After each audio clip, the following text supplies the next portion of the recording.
perkenalkan diri. Jadi nama saya Imam Basuki. Saya juga merupakan alumni dari IPB. Jadi S1 saya di jurusan Ilmu Tanah IPB. Kemudian saya ambil Ilmu Lingkungan untuk S2 dan untuk S3-nya saya eh, mendapat beasiswa dari Oregon State University untuk penelitian terkait ekologi lahan gambut dan hubungannya dengan dinamika karbon.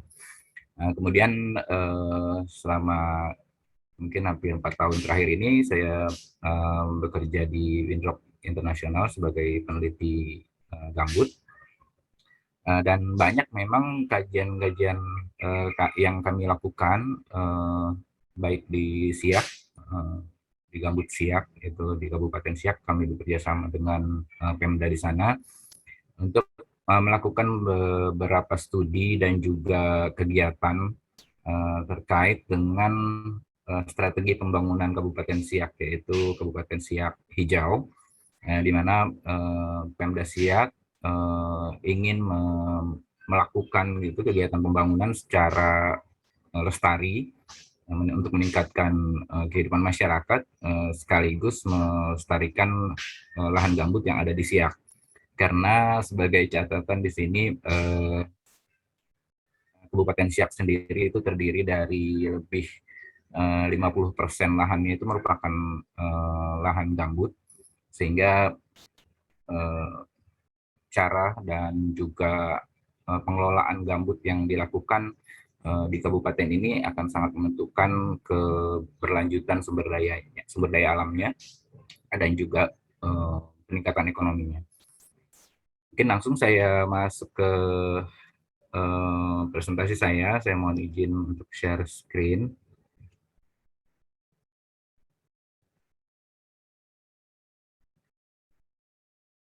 Sudah terlihat ya, Pak? Terlihat, Mas Imam. Baik, terima kasih. Oke, saya stop video. Jadi penelitian kami ini sudah kami lakukan sejak tahun 2017 akhir, di mana saya beserta kawan-kawan yang lain, ini ada nama-namanya, itu bekerja sama seperti tadi saya sampaikan dengan pemerintah daerah, kemudian juga dengan Badan Restorasi Gambut dan Mangrove ya sekarang, dan disupervisi oleh Kementerian Dalam Negeri. Jadi kegiatan kami ini memang seperti saya sampaikan juga memfokuskan kepada pemberian informasi, kemudian informasi-informasi yang sifatnya saintifik gitu, technical information kepada pemerintah daerah mengenai bagaimana pengelolaan lahan gambut yang lebih baik untuk keberlanjutan sumber daya lahan gambut yang ada di Kabupaten Siak. Nah, pendekatan yang kami lakukan selama ini diantaranya, maaf ini jadi, oke, agak lambat maksudnya. Nah, jadi kami dasarkan pendekatan, penelitian, dan juga kegiatan kami di Kabupaten Siak ini dari kondisi real di sana yang kami observasi selama ini, yaitu ada beberapa proses yang terjadi di lahan gambut di sana, yaitu kita bisa saksikan di Kabupaten Siak sendiri ada tersisa itu Taman Nasional Zamrud namanya. Di sana masih ada cukup luas wilayah hutan alam lahan gambut yang ada di sana, dan sebagian sudah mengalami sedikit degradasi dari ada keberadaan drainase. Jadi ada proses pengeringan gambut di sana untuk fasilitasi jalan, karena di sana ada proyek strategis juga ya, yaitu penambangan minyak bumi. Kemudian hal ini sudah kami amati juga memang ada pengaruhnya terhadap keseimbangan tata air yang ada di hutan tersebut. Jadi ada wilayah yang memang kelihatan sudah cukup terganggu dan masih ada yang masih kondisi tata airnya masih cukup baik. Dan yang merubah ini secara lebih besar adalah perubahan dari tutupan hutan tadi. Seperti kita bisa lihat menjadi tutupan hutan tanaman maupun juga kebun kelapa sawit, baik itu bentuknya perusahaan maupun yang dikelola oleh masyarakat setempat. Dan keduanya itu menggunakan sistem drainase yang cukup intensif dengan lebar kanal itu antara 2 sampai 10 meter yang pernah kami ukur, dengan perbedaan kedalaman juga. Jadi dimensi kanal di sini ada perbedaan antara smallholder oil palm plantation, big plantation, dan juga dari forestry plantation. Dan hal-hal tersebut juga ditengarai cukup memiliki hubungan dengan banyaknya kejadian kebakaran. Jadi proses pengeringan lahan gambut tadi ini juga diwarnai dengan banyaknya kejadian kebakaran yang terjadi di Kabupaten Siak selama ini.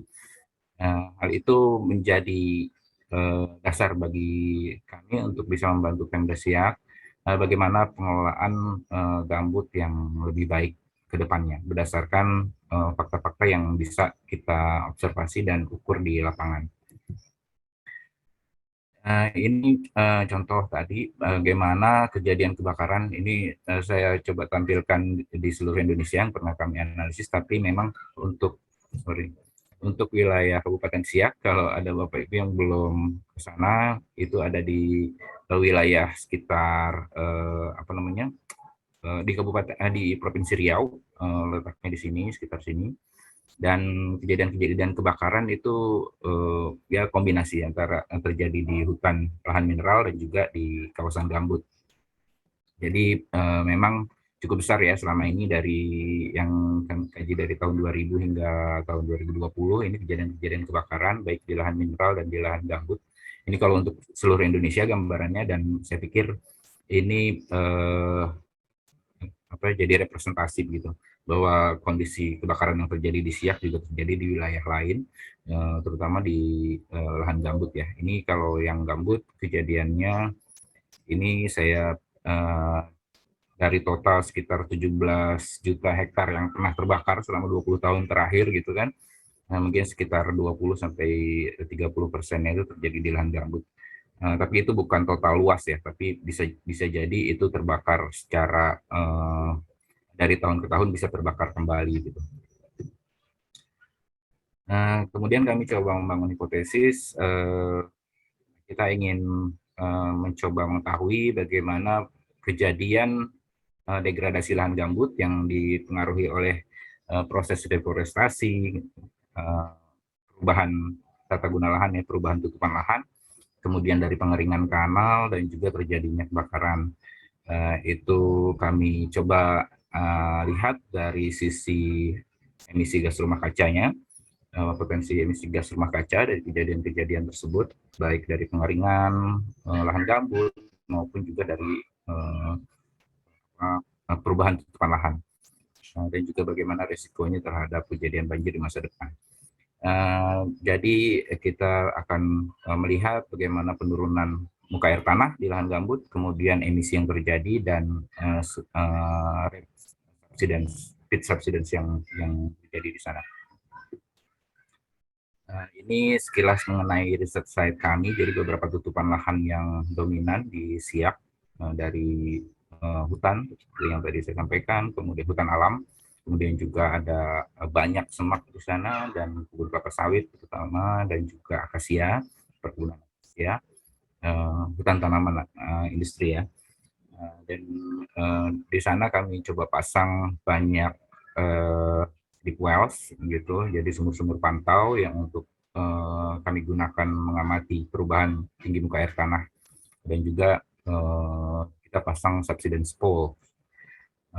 Kemudian ini tutupan-tutupan lahan dominan yang ada, kita bisa lihat di sini yang dominan ini warna orange, ini adalah estate crops yang terdiri kebanyakan dari kelapa sawit, baik itu smallholder maupun yang perusahaan, dan yang hijau muda ini hutan sekunder dan juga hutan tanaman industri. Selebihnya yang banyak mungkin tersebar gitu, itu adalah pertanian masyarakat. Dan ini sebaran kedalaman gambut yang ada di Kabupaten Siak, kalau ini batas-batas kabupatennya. Jadi gambut dalam cukup banyak ya, dan sebagian besar mungkin yang warna-warna coklat muda ini berdasarkan peta gambut yang lampau yang 2011 1:250.000. Jadi memang setelah kita koreksi ke lapangan ini memang kebanyakan gambut dalam semua. Jadi yang tergambar di bawah 3 meter ini yang hijau-hijau muda ini kami dapati di lapangan tuh bisa 6 meter gitu. Jadi banyak yang merupakan seharusnya merupakan kawasan lindung ekosistem gambut. Dan seperti tadi kita sudah lihat cukupan lahannya banyak yang sudah merupakan kawasan budidaya. Jadi itu juga potensi konflik yang harus dikelola dengan baik ke depannya. Bagaimana untuk bisa melindungi ekosistem gambut dalam, dan tutupan lahan yang seperti tadi gitu. Dan ini analisa neraca air secara spasial yang kami lakukan ini untuk Kabupaten Siak yang di sebelah atas ini, dan ini sebenarnya di Kabupaten Pelalawan ya, karena mereka merupakan satu kesatuan KHG, Satuan Hidrologis Gambut, yang waktu itu sempat saya lihat juga penjelasan dari Pak Budi ya dari ini dari BRG, sekali dari BRG dan juga dari PUPR, Kementerian PUPR, bahwa bagaimana konsep pengelolaan tata air di lahan gambut itu sangat menarik buat saya juga.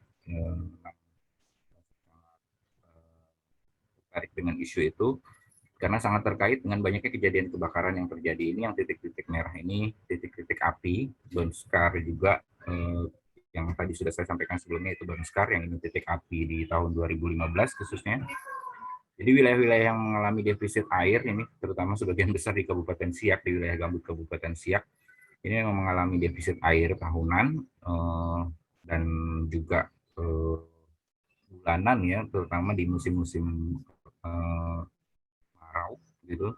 Jadi kalau kita lihat dari profil curah hujan tahunannya, ini memang Kabupaten Siak memiliki 2 puncak hujan di bulan April dan November gitu.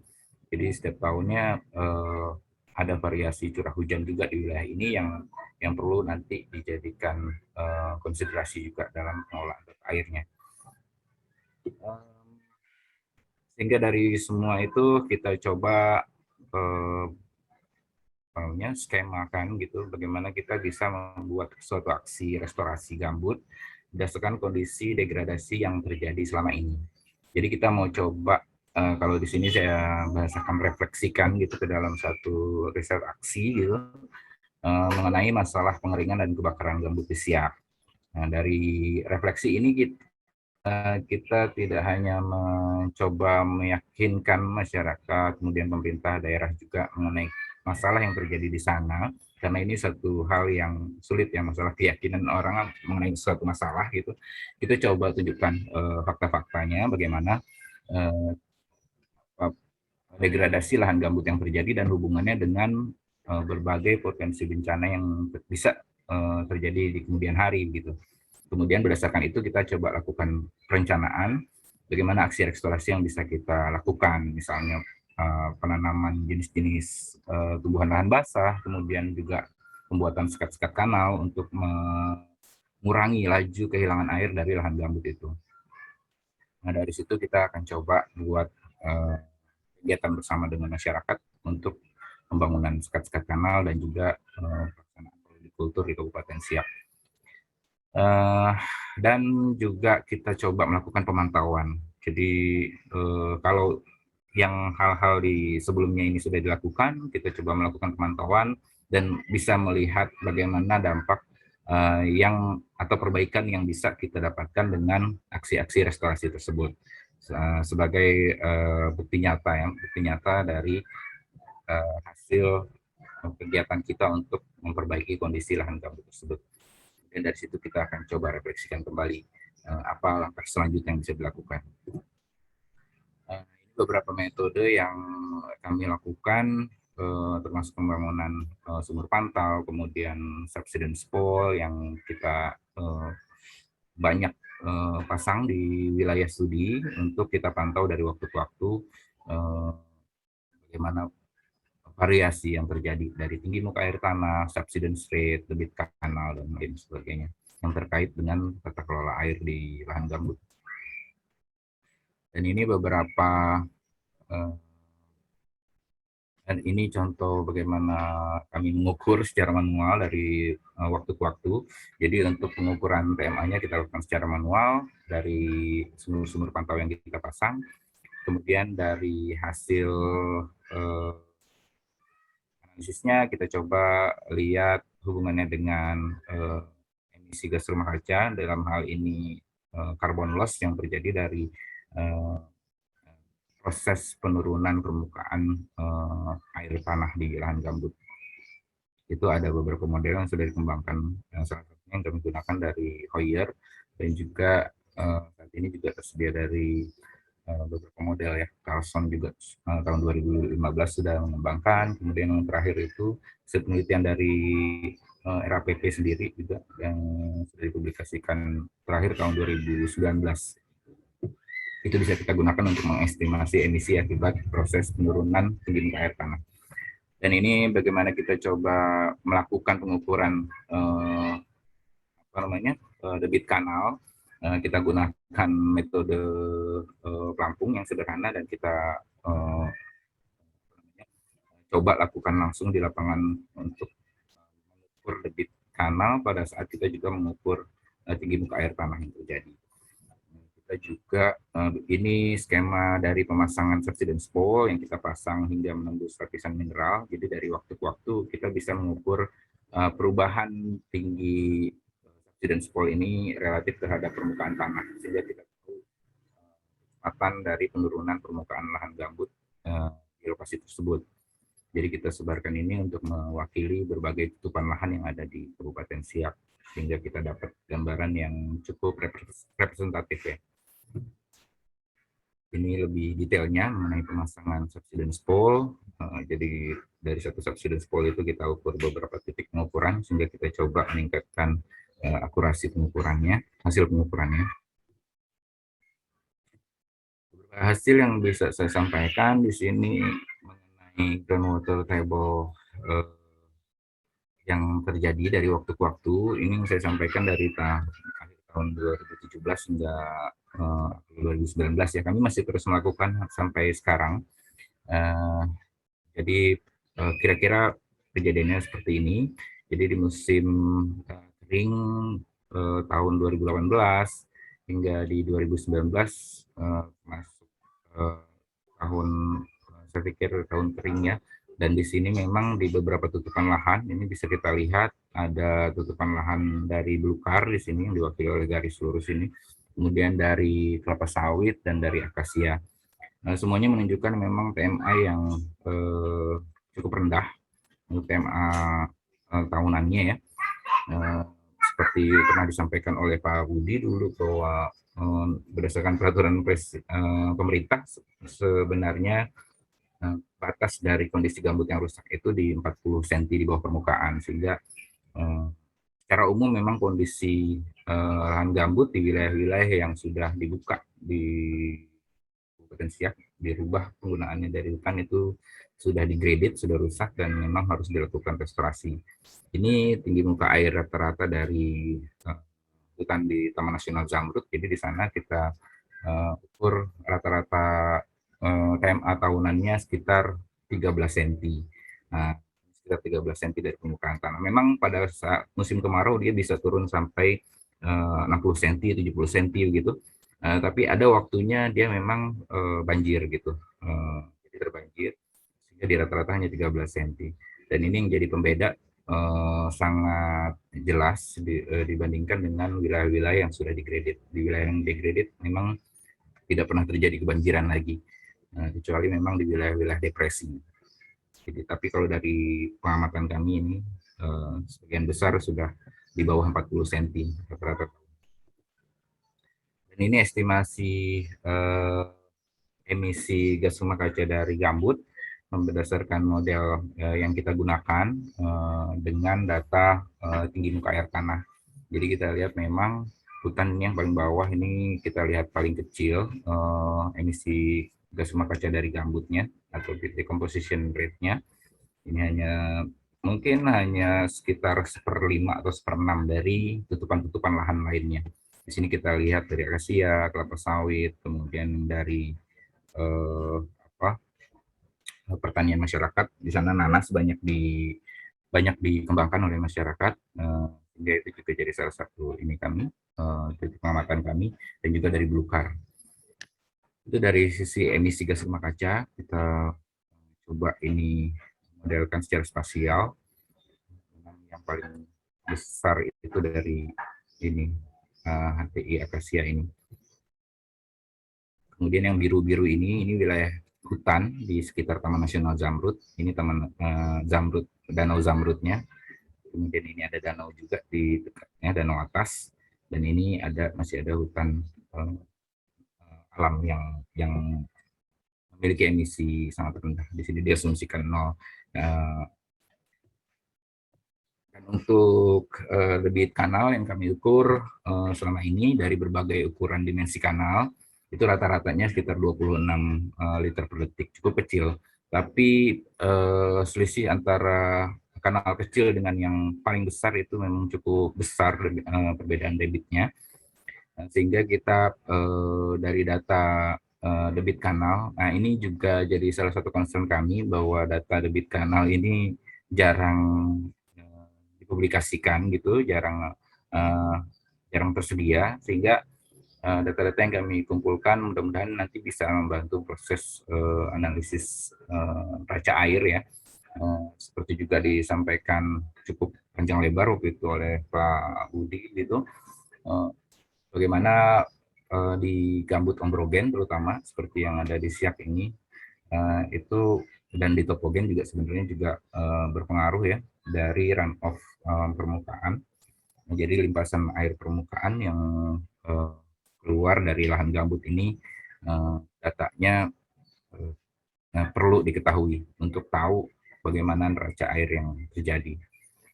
Ini kalau di lokasi penelitian curah hujan yang umumnya terjadi sekitar hampir 2.400 mm per tahun. Kemudian evapotranspirasi yang pernah dipublikasikan itu sekitar 1.500-an. Jadi makanya tadi setelah dianalisis secara spasial, neraca air di Kabupaten Siak itu memang terjadi defisit tahunan ya, secara tahunan juga di banyak-banyak bulan di dalam pengelolaan lahan gambutnya. Ya, ini jadi concern kita bagaimana untuk tata kelola lahan gambut ke depan. Dan ini untuk annual subsidence rate yang kita ukur, ini saya beli kari merah nih cukup nilai yang cukup tinggi sekali. Ini memang data sampai tahun 2019. Itu ada yang sampai 10 cm per tahun setelah 2 tahun kita ukur gitu. Itu dipengaruhi oleh terjadinya kebakaran. Jadi setelah kebakaran itu subsidence rate tinggi sekali. Tapi pada umumnya kisaran subsidence rate-nya itu antara 2,6 sampai 6,5 yang kami amati di lapangan. Di kelapa sawit ini cukup tinggi, 6,5 cm per tahun. Ini juga cukup mengkhawatirkan, terutama di Desa Dayun. Ini Desa Dayun kenapa jadi lebih tinggi? Salah satu walaupun ini dengan tutupan lahan yang sama ya di wilayah desa lainnya juga ada kelapa sawit, tapi subsidence rate-nya rendah. Yang kami amati perbedaannya itu adalah dimensi kanalnya. Jadi di sini dimensi kanal yang kita pantau itu bisa sampai 10 meter, sementara yang di wilayah lain itu yang subsidence rate-nya rendah itu dimensinya hanya lebar kanalnya hanya 2 meter dan sudah banyak sekat-sekat yang terjadi secara alami gitu. Jadi ini juga jadi concern kita karena elevasi permukaan di sekitar Siak, lahan gambut yang terdegradasi di Siak itu kisarannya hanya antara 4 sampai 8 meter. Kecuali yang di hutan itu di puncak-puncak dom itu bisa mencapai 20 meter. Dengan ketebalan gambut itu bisa sampai 17 meter memang. Tapi mengamati wilayah-wilayah yang terdegradasi itu ada yang elevasi dari permukaan lautnya hanya 4 meter, 8 meter. Jadi dengan subsidence rate yang sebesar ini, itu ya kita bisa bayangkan 50 tahun ke depan banyak wilayah-wilayah yang akan terendam air gitu. Tidak bisa dilakukan drainase secara alami lagi. Kemudian ini tadi kembali ke bagaimana kita merencanakan aksi restorasi, karena kita sudah dapat data yang cukup jelas mengenai bagaimana perbedaan groundwater table (TMA) di wilayah yang masih di hutan rawa gambut dan juga di wilayah-wilayah yang sudah dibuka. Terjadi penurunan groundwater table yang signifikan, kemudian ada emisi gas rumah kaca yang cukup besar dari gambutnya sendiri, belum lagi dari background biomass yang hilang gitu. Sehingga ini juga menjadi concern selain subsidence rate tadi, bahwa kita memang harus segera melakukan aksi restorasi dengan kegiatan pembangunan sekat kanal, pertama membasahi lahannya yang kering dulu, kemudian mungkin perlu dipikirkan juga mengembangkan jenis-jenis tumbuhan yang memang cocok untuk dikembangkan di lahan basah gitu. Mungkin ke depannya kita tidak bisa lagi memaksakan diri untuk mengembangkan komoditas lahan kering di lahan gambut tersebut. Tadi juga sudah disampaikan oleh Mbak Lisma bagaimana water footprint ya dari kelapa sawit itu sangat menarik, saya pikir, dan sangat bermanfaat gitu untuk melakukan analisis pengelolaan data air di wilayah-wilayah yang terutama di lahan gambut ya, di wilayah lahan gambut dibandingkan dengan di lahan mineral. Uh, Kemudian ini jadi kita coba lakukan aksi ini dengan menyediakan hasil-hasil penelitian kami. Jadi kami coba melakukan bekerja sama dengan para peneliti dari Finlandia juga, melakukan bagaimana mengoptimasi posisi dan jumlah kanal blok atau sekat kanal yang perlu kita lakukan di lahan gambut yang terdegradasi. Jadi kita coba buat modelnya, dan di sini kita coba bisa memodelkan gitu berapa sih jumlah yang efektif gitu untuk meningkatkan tinggi muka air tanah secara optimal dengan biaya yang seoptimal mungkin ya. Dan juga kita juga buat panduan bagaimana memulai kegiatan polikultur di lahan gambut begitu bersama dengan BRGM. Nah, jadi dari sini kita bisa mengajak gitu pemerintah daerah meyakinkan juga masyarakat sekitar bahwa pilihan untuk mengembangkan komoditas lahan basah yang bisa lestari dan menguntungkan itu ada di lahan gambut, dan tidak hanya bisa menggantungkan pada pengembangan komoditas-komoditas lahan kering, misalnya dari akasia maupun dari kelapa sawit di kemudian hari gitu. Karena memang ada tantangan-tantangan dari sisi kebakaran lahan gambut dan juga subsidence rate tadi. Di sini kita lakukan sebelum melakukan pembuatan sekat kanal, kita coba tahu dulu kedalaman gambut, tingkat kematangan gambutnya di sekitar situ, kemudian bagaimana elevasi di wilayah tersebut, jadi kita tahu drainability time-nya gitu, sehingga kita bisa prioritaskan wilayah-wilayah mana yang harus diprioritaskan untuk dibuat sekat kanal. Jadi tentu kita coba memprioritaskan wilayah-wilayah yang memang drainability time-nya juga sudah pendek gitu, dan risiko terbakarnya cukup tinggi. Ini contoh bagaimana kita mencoba melihat kematangan gambut yang memang hasil penelitian menunjukkan bahwa ini ya jelas secara teori juga didukung bahwa kematangan gambut ini sangat menentukan hydraulic conductivity dari material gambut itu sendiri. Jadi kita sudah tahu mungkin beda 100 kali antara gambut yang muda yang tibrik dengan yang saprik gitu, dengan book density yang lebih tinggi, itu konduktivitas hidroliknya bisa berbeda 100 kali. Jadi kita perlu tahu itu. Dan ini juga cara kita melakukan pemetaan topografi, mini topografi di wilayah sekitar kebun-kebun masyarakat, sehingga kita tahu pasti letak posisi sekat kanal, di mana letak posisi sekat kanal yang paling efektif untuk bisa meningkatkan dan membasahi kembali wilayah gambut di sekitarnya. Jadi ini kalau di gambar yang sebelah kiri ini ada kanal-kanal di sekitar lahan gambut masyarakat, kebun masyarakat maupun di kebun kelapa sawit gitu, yang sudah terdegradasi dan tinggi muka air tanahnya jauh di bawah eh, batas kerusakan gitu. Dan ini posisi-posisi paling rendah di wilayah situ, dan kita harapkan memang dengan membangun sekat kanal kita bisa meningkatkan tinggi muka air tanah tahunannya dan mengurangi kekeringan yang terjadi gitu. Di sini cara yang sederhana dengan menggunakan water pass saja kita coba buat elevation model dari kebun-kebun yang ada di sekitar Siak. Untuk melihat penutupan lahan juga kita sudah coba manfaatkan drone untuk melihat bagaimana sebaran kanal yang ada di wilayah sekitar, karena cukup sulit juga ya melihat kanal-kanal yang kecil dengan mengandalkan citra satelit begitu.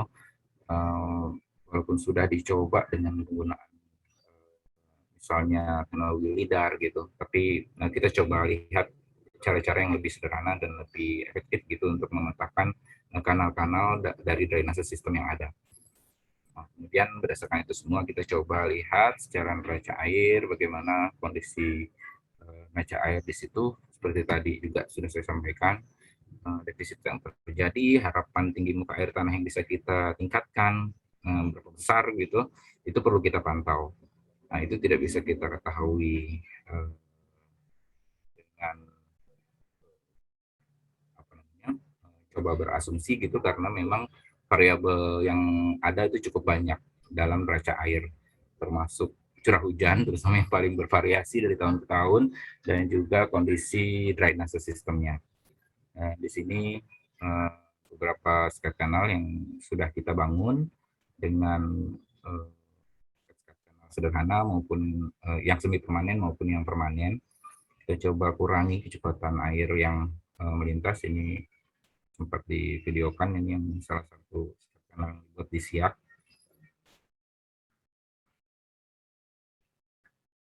Jadi kita buat pintu airnya juga. Jadi pada saat curah hujan sudah mulai berkurang gitu, kita bisa tutup pintu airnya sehingga tidak hanya 40 cm yang kita simpan, bahkan lebih dari itu. Dan pada saat musim kemarau, jadi penurunannya tidak sampai melebihi batas bawah ya, yang kita harapkan seperti itu. Misalnya 40 cm itu udah paling minimal yang kita coba bisa capai dengan pembuatan sekat kanal ini. Jadi ini beberapa contoh juga pembangunan sekat kanal, berbagai tipe, ada yang satu lapis, ada yang dua lapis seperti ini yang tebal ini untuk kanal-kanal yang besar, yang medium, dan ini yang kanal-kanal kecil dan debitnya juga cukup kecil gitu. Ini bisa buat satu lapis dan biayanya juga bisa lebih murah gitu. Kisarannya yang ini bisa di bawah 5 juta misalnya, dan yang ini bisa mencapai 25 juta. Kalau ini diantaranya ini di bawah 10 juta. Tahapan-tahapan pembangunan sekat kanal, dan ini kita coba melakukan pemantauan TMA dan subsidence rate yang dipengaruhi oleh pembangunan sekat kanal. Jadi kita perlu treatment area yang dibasahi dengan sekat kanal. Kita coba ukur TMA-nya dari waktu ke waktu, dan juga perlu kontrol area wilayah yang tanpa pembangunan sekat kanal. Jadi kita bisa bandingkan apa namanya dampak dari sekat kanal itu.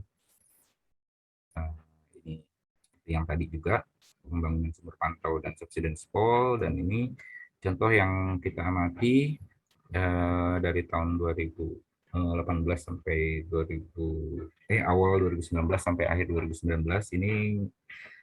Kalau ini di Bengkalis, jadi yang kita amati di Bengkalis dari ada sekitar 6 kanal di sana. Kita coba amati perbandingannya antara wilayah yang kita sekat dan tanpa sekat. Jadi ada peningkatan rata-ratanya sekitar 16 cm. Itu perbedaan tinggi muka air yang bisa kita pengaruhi dari pembangunan sekat kanal. Sehingga tinggi muka air tanahnya itu cukup meningkat gitu dibandingkan yang tanpa adanya sekat kanal.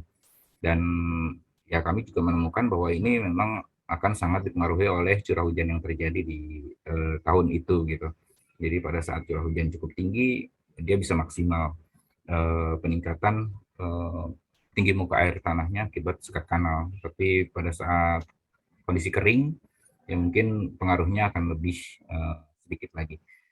Jadi saya coba simpulkan dari yang saya paparkan tadi bahwa memang nyata kita temukan bahwa deforestasi dan perubahan tutupan lahan yang terjadi ini di Siak dan juga kami observasi di dari hasil-hasil penelitian lain juga memang pengaruhnya cukup besar terhadap degradasi gambut, harus kita akui, dari proses pengeringan, kemudian juga dari proses compaction, dan juga dari penurunan permukaan lahannya, sehingga emisi gas rumah kaca juga menjadi isu yang penting saat ini, karena pemerintah kita sudah memasukkan lahan gambut ya sebagai area dari yang bisa mempengaruhi nilai emisi target capaian penurunan emisi kita di tahun 2030 dalam dokumen emisi, masuk mangrove juga, sehingga bagaimana kita mengelola lahan gambut ke depannya ini sangat menentukan apakah kita bisa mencapai target penurunan emisi itu atau tidak. Kemudian dari beberapa analisis tadi kita lihat juga bahwa memang jelas dengan TMA yang jauh lebih rendah dari kondisi normal gitu di wilayah yang degraded itu sangat berisiko terjadinya kebakaran, dan ya air yang sudah defisit tadi kemudian akan menjadi lebih defisit lagi di kemudian hari dengan terus terkurasnya air dari lahan-lahan gambut itu akibat drainase. Jadi subsidensi juga yang kita lihat cukup besar yang terjadi di wilayah-wilayah yang terdegradasi, sehingga itu juga harus kita hambat prosesnya. Dan rehabilitasi gambut yang bisa dilakukan secara optimal dan cepat itu memang sekat-sekat kanal dengan positioning yang terukur gitu. Tidak hanya mempertimbangkan wilayah yang pernah terbakar, walaupun memang wilayah yang pernah terbakar ini akan menjadi lebih mudah terbakar lagi di kemudian hari, tapi juga perlu dilihat berbagai sisi yang mempengaruhi peningkatan tinggi muka air tanahnya tadi. Seperti jarak antar sekat kanal, gitu, kayak bisa buat terlalu dekat juga, bagaimana elevasi, perbedaan elevasinya kita perlu tahu, dan juga hubungan antara kanal sekunder, primer, maupun yang tersiernya, itu bagaimana, jadi kita perlu tahu. Mungkin itu dari saya, mungkin lebih menarik kalau kita bisa berdiskusi nanti. Terima kasih banyak atas waktu dan kesempatannya. Assalamualaikum warahmatullahi wabarakatuh.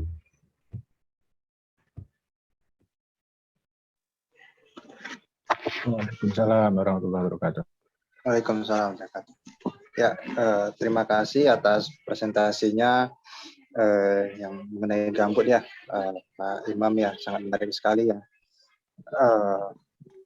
Oke, sesi berikutnya akan kita coba buka sesi tanya jawab.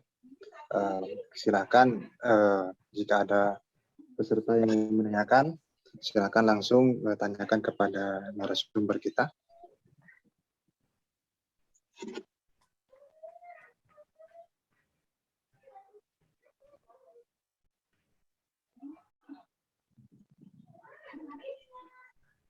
Atau mungkin saya dulu yang nanya ya kali ya, sambil menunggu Mas Binata ya. Ya, sambil menunggu peserta yang lain menyiapkan pertanyaan. Ya, saya ada pertanyaan pertama ke Ibu Lisma ya. Nah, yang pertama ke Bu Lisma mengenai water footprint ya. Kalau di sawit itu kan yield atau produktivitas itu kan TBS ya misalnya. Kalau di HTI di kita di HTI ini MAI ya, Mean Annual Increment. Nah, ketika kita belajar waktu kuliah ya, itu kan pertumbuhan itu faktornya banyak nih. Ada yang dari luar sama yang dari dalam. Yang dari dalam ya genetik ya, sama yang dari luar silviculture dan segala macam. Nah, untuk water footprint sendiri, apakah Ibu Lisma juga ada ini ya, menamatin? Misalnya kalau sawit kan juga ada jenisnya sendiri ya. Kalau HTI kita bilang ada klonnya. Kalau sawit itu ada kayak bibit yang Marihat atau Tunera. Apa ada perbedaan nggak dari aspek water footprint-nya? Dan kemudian yang diamatin tadi yang sawit itu silviculture-nya gimana? Apakah ada perbedaan sehingga bisa berbeda nilai water footprint-nya atau tidak? Mungkin ke Bu Risma dulu ya, sebelum nanti saya coba nanya ke Pak Imam. Ini langsung dijawab ya? Ya, silakan Bu Risma. Oke, terima kasih Pak Dwinata. Pertanyaannya fundamental ya sebenarnya. Jadi kira-kira apakah ada pengamatan kami khusus terkait perbedaan water footprint ini pada varietas gitu ya. Jadi varietas kelapa sawit sendiri ada Tenera, Dura, Sivera gitu.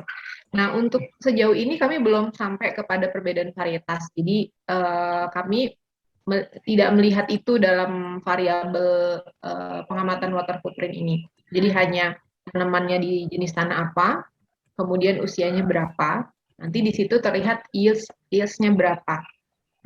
Tapi kalau dari konsepnya pastinya beda varietas, beda silvikultur, beda perilaku agronomis, tentu akan menghasilkan yields yang berbeda gitu ya. Seperti kita ketahui, yields potensi dari tanaman sawit itu kan bisa mencapai, mungkin nanti beda varietas beda ya, tapi ada yang bisa mencapai sampai 30 ton TBS per tahun, per hektar gitu. Tapi kenyataannya aktualnya kan nggak nyampe segitu. Ada yang cuma 18 ton, 20 ton itu udah bagus gitu. Sehingga pasti kalau varietasnya punya potensi yields yang tinggi, maka water footprint-nya akan semakin rendah harusnya. Karena faktor yields ini sangat berpengaruh sekali. Kalau di tanaman yang tanaman di daerah yang sama, berarti kira-kira tingkat evapotranspirasinya kan kira-kira faktor iklimnya sama, maka penguapannya kira-kira sama lah, beda-beda sedikit. Tapi dengan yields yang signifikan berbeda, maka WF-nya bisa beda banget gitu. Ya, jadi memang belum sampai sedetail itu, tapi bagus juga ini inspirasi mungkin suatu saat kita ada kesempatan kita coba bandingkan gitu ya. Mungkin nanti dari data yang sudah kami punya, kami bisa menggali lagi pengamatan itu varietasnya apa, lalu kita bikin mapping gitu ya, varietas ini WF-nya sekian. Itu Pak Dwinata, semoga bisa menjawab Bapak Ibu sekalian. Ya, terima kasih ya. Artinya Bu Risma, oke, belum ada ke varietas misalnya, tapi dari yang pengamatan sekarang ini, dia varietas yang sama nggak ya? Sudah diidentifikasi nggak ke arah varietasnya nih sama nih, sama-sama Dura misalnya ya? Gitu. Sama semua nggak ya? Untuk yang di Kalteng itu sama. Untuk satu blok tuh biasanya sama gitu. Kira-kira sama. Tapi tadi kebetulan di slide itu ada saya tunjukkan data terupdate itu ada 2 daerah. Jadi ada yang dari Siak, kemudian dari Kalteng. Nah, itu kan udah beda lokasi, kemudian beda unit juga. Jadi ada kemungkinan variasi itu ada gitu. Dan juga mungkin tahun tanam, kadang tahun tanamnya berbeda, unit usaha itu juga akan memilih mungkin varietas yang berbeda gitu. Jadi belum bisa di make share gitu. Ya. Baik, terima kasih Bu Risma atas penjelasannya ya, yang sangat menjawab ya. Sambil menunggu nih, ada pertanyaan dari peserta lain. Kalau nggak ada, saya coba tanya ke Pak Imam ya kali ini ya Pak. Mohon izin bertanya ya Pak ya. Ya, ini kan penelitiannya di Siak Pak ya. Ya, saya juga tinggal di Siak nih Pak, di Perawang ya. Oh gitu, siap. Ya, jadi dekat lah ke Jamrut Katulistiwa itu dekat lah Pak ya. Nah, sewaktu saya di RAPP juga di Palawan ya, itu kita juga ada penelitian tuh Pak di Tasik Anggrek ya, ke arah BOB itu Pak, BOB Oil Palm kan.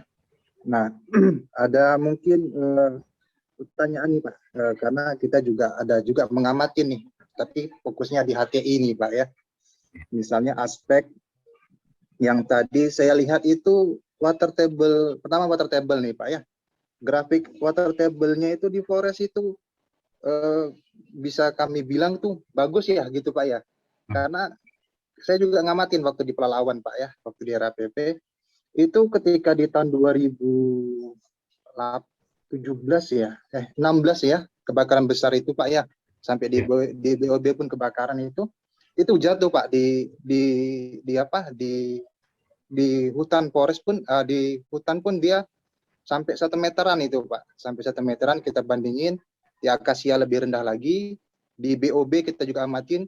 Nah tapi saya tadi kalau nggak salah itu pengamatan tadi paling rendah tuh 40 cm Pak ya di musim kemarau ya, pengamatan water table-nya. Apakah itu ada treatment misalnya pengamatan water table di forest tadi itu di kanal blocking atau seperti apa Pak ya, sehingga dia di musim kemarau tidak terlalu jatuh gitu Pak. Itu yang pertama Pak ya. Baik. Kemudian mengenai discharge tadi Pak ya, kanal discharge. Kita juga ada ngukur sih Pak, cuman karena kan terkait kita bagaimana sistem kanalisasi, termasuk discharge-nya kita atur kan Pak. Nah, tadi data tadi itu apakah ada diambil nih ketika musim kering sama musim kemarau Pak? Karena kalau di HTI sendiri kita di musim kering itu mau masuk musim kering kita kanal blocking tuh Pak, tampung air sebanyak-banyaknya. Jadi kita bisa bilang discharge-nya ya serendah-rendahnya gitu Pak ya. Sedangkan kalau di musim hujan ya kita losin aja supaya nggak banjir area ya. Atau berarti discharge-nya setinggi-tingginya. Tadi apakah sempat diamatin juga nggak Pak ya untuk yang discharge-nya tadi? Kemudian yang terakhir Pak, yang ketiga Pak ya, sekat kanal. Kalau sekat kanal yang lebar ada nggak Pak ya? Tadi saya lihat kanal-kanal kecil ya, paling mungkin 2 meter dan sekitar 2 meter tuh Pak ya. Kalau di HTI itu kan bisa kanal itu bisa 12 meter Pak ya, sampai ke outletnya atau sampai ke sungainya. Ada kegiatan proyek yang sampai ke lebar selebar itu nggak Pak ya untuk kanalnya? Baik. Ya, baik saya coba jawab. Mas Dinata, terima kasih responnya. Jadi yang pertama tadi terkait tinggi muka air tanah di hutan Taman Nasional Zamrud. Karena ini merupakan plot pengamatan yang paling akhir kami bangun di Taman Nasional Zamrud sebagai referensi ya, Mas Dinata. Jadi di sana kami temui bahwa di musim kemarau itu TMA memang bisa turun sampai 80 cm, terutama di wilayah yang sudah didrainase dengan drainase dari perusahaan BOB. Jadi Badan Otorita Bersama, perusahaan minyak di sana, membangun kanal-kanal drainase yang cukup besar, lebarnya sampai 10 meter, dan kedalamannya bisa sampai 2 meter. Itu kedalaman permukaan water table-nya di musim kemarau memang bisa sampai 70 cm gitu.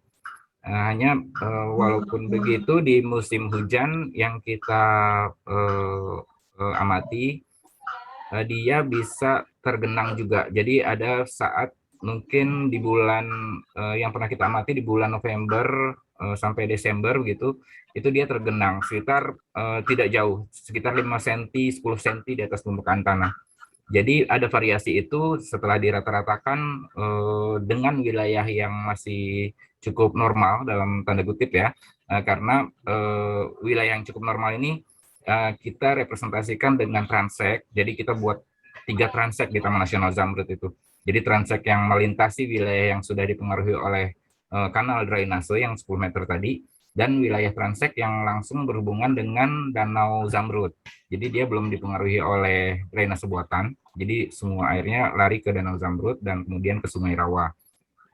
Nah itu memang ada perbedaan variasi tinggi muka air tanah. Kalau yang di wilayah yang tidak dipengaruhi oleh kanal drainase itu pada musim kemarau dia juga bisa turun. Dia bisa turun cukup jauh juga, mungkin mendekati 50 cm gitu. Hanya di musim hujan dia itu bisa tergenangnya sampai 50 cm juga gitu. Itu di wilayah yang belum terdrainase. Jadi kelihatannya memang pada saat musim hujan tidak ada air yang dipaksa untuk dibuang. Jadi semuanya masih tersimpan di dalam kubah gambutnya itu. Itu cukup kontras sih yang kami lihat. Dan kalau di wilayah yang degraded, yang memang sudah tidak bertutupan hutan, dan jadi wilayah prioritas pembangunan sekat kanal, ini memang dari waktu ke waktu TMA-nya itu pada umumnya sering di bawah 40 cm tadi. Bahkan seperti tadi kita lihat itu sekitar 60 cm ya rata-ratanya. Walaupun di bulan November ada waktu-waktu singkat dia tinggi muka airnya itu sampai di permukaan tanah. Tapi itu hanya singkat sekali dan itu langsung terbuang gitu. Jadi tidak kita rekam misalnya sampai kalau yang di luar wilayah Taman Nasional ini kita tidak mengukur dengan hobo sensor, tapi dengan pengukuran manual saja. Jadi biasanya kita hanya ukur sekali sebulan, bulan depannya itu sudah kering gitu, sudah turun lagi gitu temanya. Dan kemudian ke pertanyaan yang kedua tadi terkait dengan apa sekat kanal yang dibangun di kanal yang cukup besar. Kami ada membangun di kanal yang 10 meter, Mas Dwi. Jadi yang di kanal BOB tadi kita sudah buat kanal. Memang kita buat yang semi permanen, jadi tidak dicor gitu. Dan kami juga lihat ada perbedaan nyata begitu sebelum dan sesudah dibangun sekat kanal. Itu cukup menarik juga sih karena kita waktu mengukur TMA kita mulai sekitar setahun sebelum dibangun sekat kanal dan sampai sekarang sekat kanal itu masih ada, kita bisa bandingkan gitu TMA-nya secara langsung. Dan ya alhamdulillah sampai sekarang tidak sampai berpengaruh sampai misalnya membanjiri jalan BOB gitu yang akan mengganggu aktivitas BOB. Karena memang kita tetap buat spillway-nya sekitar 40 cm sampai 50 cm dengan pintu air ya. Sehingga pada saat-saat musim hujan itu dibuka full dan pada saat sebelum masuk musim kemarau itu kita bisa tutup. Mohon maaf tadi yang pertanyaan satu lagi apa Mas? Bisa lupa. Discharge, Pak. Discharge, oke. Ya, karena kita ukur bulanan discharge-nya itu, jadi memang ada waktu-waktu di musim kering kita ukur itu yang debit-debit paling kecil gitu. Kemudian di musim hujan juga kita ukur, bahkan ada yang sampai 4 meter kubik ya per detik itu untuk di kanal besar dan di musim apa ya peralihan lah. Di musim hujan dia bisa lebih besar lagi, ya, sampai 10 meter kubik ya di kanal yang besar. Itu juga pernah kita ukur. Ya, terima kasih ya Pak Imam ya. Ya memang yang tadi yang kayak discharge itu sebenarnya kita kalau di HTI lebih mandangnya itu ke velocity-nya sih Pak ya. Velocity karena kita juga nggak pengen drainase terlalu cepat, kehilangan air ataupun drainase terlalu lambat juga bermasalah. Kita perlu biaya untuk servis kanal Pak ya, sedimentasi kan. Kemudian ada tumbuhan air. Nah, ada satu lagi nih Pak yang saya tadi mau nanya. Pertama yang yaitu terkait subsidence Pak ya. Nah ini dulu juga seingat saya tuh misalnya di Pulau Padang tuh Pak ya, sempat panas itu Pak di sana. Sampai bakar-bakaran ya di sana ya, di LAPP. Nah karena ya tadi subsidence-nya itu saya lihat kebanyakan mengukurnya itu flat Pak ya. Misalnya berapa tadi 10,8 ya per tahun tadi Pak ya. Nah, deviasi berapa tadi. Nah maksud saya apakah pengukuran subsidence yang dilakukan itu sudah membedakan Pak? Karena kan kalau kita belajar teori subsidence itu kan gambut itu kan pertama dia subsidence pertama tuh konsolidasi ya. Konsolidasi itu ya apa alat berat lewat dia terpadatkan. Kemudian yang setelah lewat fase konsolidasi kan fase dekomposisi. Dia gambutnya dulu fibris, kemudian ke hemis, ke sabris ya. Apakah di Pak Imam sendiri ini ada nih pengamatan nih yang subsidence-nya nih sudah melewati fase-fase ini nih, sudah primer dulu konsolidasi, kemudian ke sekunder dekomposisi. Baik, wah ini memang pertanyaan yang menarik dan penting. Jadi memang itu yang jadi perhatian kita juga. Jadi di paper itu kita bahas bagaimana nilai-nilai kecil dan besar itu bisa muncul. Dan memang seperti kita ketahui, kemudian yang mempengaruhi ke terjadinya subsidence itu terjadi di 5 tahun pertama paling besar kan. 5 tahun pertama pembangunan drainase baru itu bisa 1 meter lebih gitu kan. Setelah itu memang levelnya tinggal sentimeter, sekitar 5 cm umumnya setelah 5 tahun. Dan yang kami ukur kebanyakan wilayah-wilayah yang memang sudah dibuat kanal drainase lebih dari 10 tahun. Jadi ada yang sudah lebih lanjut lagi, misalnya dibangun tahun 2003 sejarahnya, jadi kita coba tahu sejarah pembukaan lahannya. Kemudian kalau BOB tentu lebih panjang lagi, itu dimulainya sekitar tahun 90-an atau 80-an begitu. Jadi memang harusnya itu nilainya sudah mengecil ya. Tapi karena ada dinamika kebakaran lahan gambut itu tadi, nilai yang ekstrim tadi, nilai besar itu diserap yang memang terjadi kebakaran di tahun 2015, kemudian tahun-tahun berikutnya juga wilayah sekitarnya juga terbakar. Jadi memang ada pengurangan secara fisik langsung karena terbakar bahan organiknya, dan juga tentu dengan terjadinya kebakaran itu ada proses pengeringan ya, jadi pemadatan tambahan selain yang 5 tahun pertama tadi. Nah, jadi saya pikir itu juga faktor yang mempengaruhi. Selain tadi dari perbedaan dimensi kanal, jadi kita memang pantau wilayah-wilayah yang dimensi kanalnya lebih kecil, itu memang subsidence-nya lebih kecil juga. Kita lihat dari penggunaan lahan yang sama, tapi dimensi kanalnya yang satu sekitar 2 meter, yang satu 10 meter, dengan tingkat pengurasan air yang tentu pasti lebih cepat, sehingga subsidence juga yang terjadi bisa 2 kali lipatnya ya, yang dari yang satu itu hanya 2 cm sekian gitu per tahunnya, yang satu lagi bisa mencapai 4 cm lebih sampai 5 cm gitu. Jadi dinamika yang terjadi di situ juga pengaruh, dan dimensi kanal ya, Mas Dwi, itu yang penting sih. Ya, baik Pak Imam, ya terima kasih ya Pak ya. Sama-sama. Ya, memang agak sulit subsidence ya Pak. Kami juga di sini sering hati-hati nih Pak subsidence ya. Karena apalagi ketika nanti waktu sejarah di Pulau Padang tuh Pak, sampai ada yang mengisukan Pulau Padang ini akan tenggelam dalam waktu 1 tahun. Ya nggak mungkin lah gitu Pak ya, kita HTI buka nggak sustainable kan. Apalagi RAPP kan target 2030 kan zero emisi. Pasti sudah mengarah ke sustainable harusnya kan. Ya. Sudah diperhitungkan. Nah, tadi saya lihat di chat ini ada pertanyaan nih. Coba saya baca ya. Oh, dari Pak Han ya. Saya bacakan ya. Yang pertanyaan pertama nih untuk Bu Lisma. Mohon penjelasan terkait bagaimana memisahkan antara blue dan green water. Asumsi apa yang digunakan untuk meyakinkan bahwa air yang ada dalam root zone bawah adalah kontribusi shallow aquifer, bukan dari hujan. Kemudian yang kedua nih untuk Pak Imam berarti ya.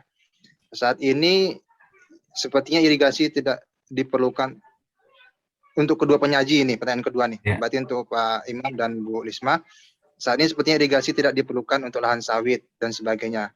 Pernahkah ada studi sejauh apa tambahan pasokan air atau irigasi sehingga dapat mengakibatkan peningkatan produksi? Sekiranya apa saluran atau infrastruktur yang diperlukan? Berarti lebih ke irigasi nih Pak yang kedua. Perlu ada irigasi, ada nggak dampaknya ke peningkatan TBS ya atau HTI di MAI misalnya? Kemudian apa saluran infrastruktur yang diperlukan untuk ke irigasi tadi? Mungkin Bu Lisma dulu kali ya, Pak, bisa menjawab.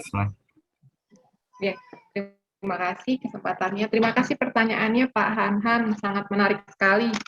Bagaimana kita membedakan ya ini airnya green atau blue water. Kalau dari konsep water footprint yang umum, yang tadi berbasis life cycle assessment, itu membedakannya justru hanya di apakah komoditas ini menggunakan irigasi atau tidak. Begitu dia sawit ini TBM, TM di lapangan, itu udah otomatis neglected ya. Dia nggak pakai irigasi, berarti nggak pakai blue water. Tapi dalam farm level investigation gini ya istilahnya yang kita coba lakukan, kita mencoba pakai asumsi bahwa kita jadi setiap pengamatan itu kita bikin sumurnya gitu Pak. Jadi di setiap lokasi tanaman yang kita observasi kita buat sumur, kita pantau berapa kedalaman water table-nya saat itu. Ternyata dari sekian dari 5 lokasi itu hanya 1 yang dangkal gitu, air dangkal sekitar 2 meter. Nah, lalu bagaimana membuktikan apakah air itu dari air tanah atau memang kalau udah di situ kan kita nggak tahu ya alurnya dari mana. Nah, sebenarnya asumsinya memang asumsi sederhana, jadi kami lakukan pemantauan naik turunnya ground water level dengan hobo water level waktu itu. Jadi kita pantau kalau musim penghujan dia naiknya sampai seberapa, kalau musim kemarau dia turunnya sampai seberapa. Nah setelah itu kita bikin simulasi capillarity aja, jadi dengan soil properties saat itu si air ini bisa naik berapa senti gitu. Gitu sih asumsinya. Hanya memang ini sangat mungkin nanti ini sangat ya asumsi dasar aja lah. Nah, kalau kita mau benar-benar tahu air itu dari mana asalnya, apakah benar-benar dari shallow groundwater atau air hujan, ya memang kita harus pakai uji isotop itu ya. Mungkin Bapak Ibu di sini ada yang tahu, kita bisa men-tracing air ini asalnya dari mana, apakah air tanah ataukah air hujan. Tapi dalam hal ini kita nggak sampai segitu, kita hanya mengasumsikan bahwa kalau air tanahnya dangkal, kemudian sistem perakarannya dalam, maka ada kemungkinan zona ketiga yang paling bawah itu mengabsorb air dari sistem air tanah dangkal tadi.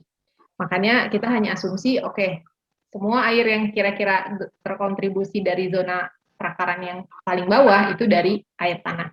Tapi kita nggak mengkalkulasikan secara langsung dan men-trace pakai isotop segala macam bahwa itu murni air tanah. Itu untuk jawaban yang pertama, dan mungkin peluang juga ke depannya kita coba mungkin bisa riset bersama atau kita bisa tracing ini asal usul blue green waternya dari mana. Nah, saya lanjut ke pertanyaan kedua ya Pak Imam ya, Pak Dwinata. Apakah jumlah irigasi yang diperlukan ya? Sebenarnya ya kalau saat ini saya belum menghitung detail, tapi sebenarnya bisa dihitung. Nanti Prof Budi mungkin bisa menambahkan. Ini sepertinya basicnya kembali ke basic pelajaran irigasi drainase kita dulu ya. Jadi kalau sepemahaman saya, air yang optimal yang bisa diambil oleh tumbuhan itu ketika soil moisture di zona perakaran itu berada dalam titik available water ya, ready available water. Jadi antara field capacity sampai batas di atas wilting point ya. Nah, ketika air kelembaban tanah terjaga di posisi itu, maka airnya akan optimal yang diambil. Seoptimalnya seberapa? Nah, ini perlu dihitung lagi. Tapi pasti seoptimalnya nggak akan lebih dari tingkat evapotranspirasi referensi ya. Kalau misalnya seperti tadi kasusnya di Pundu tadi, rata-rata evapotranspirasi referensi 3,8 mm, maka ya tingkat potensial si evapotranspirasi ini kan nggak akan lebih dari itu. Seperti itu. Jadi kalau kita mau suplai air untuk komoditas apapun sebenarnya ya, nggak hanya sawit, HTI juga, selama kita bisa jaga kelembaban, ini menurut pemahaman saya, menjaga kelembaban di ready available water tadi, maka penyerapan air juga akan optimal. Tinggal kita lihat aja misalnya kondisi air aktual saat ini kelembabannya berapa, kemudian untuk sampai ke capacity berapa, kita bisa konversi ke dalam liter. Nah, dari situ kita bisa tahu berapa volume air yang harus kita tambahkan ke area irigasi kita.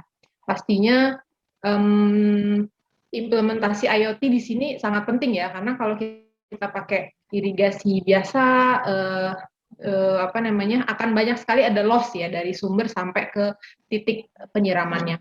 Tapi kalau kita bisa, saya pernah lihat waktu itu Prof Budi beberapa bulan yang lalu sharing di tamannya bikin percobaan tetesan irigasi ditaruh di bawah ya Prof, di bawah sistem perakaran itu, di bawah tanah gitu, sehingga harapannya dia hanya melembabkan zona perakaran itu gitu, jadi nggak menguap, jadi air yang nggak menguap. Nah itu mungkin bisa lebih efisien lagi. Itu mungkin dari saya. Terima kasih ya Pak Anahan pertanyaannya. Saya kembalikan ke moderator. Tadi ditanya Bu Lisma, kira-kira yang saya tangkap ya, kira-kira kok dengan penambahan kayak irigasi itu ada nggak peningkatan TBS ya kalau di sawit ya, produktivitas itu? Oke. Nah, jadi air sendiri kan satu bagian dari reaksi fotosintesis ya. Jadi kalau misalnya airnya cukup, berarti peluang untuk yield itu bisa optimum ada gitu kan.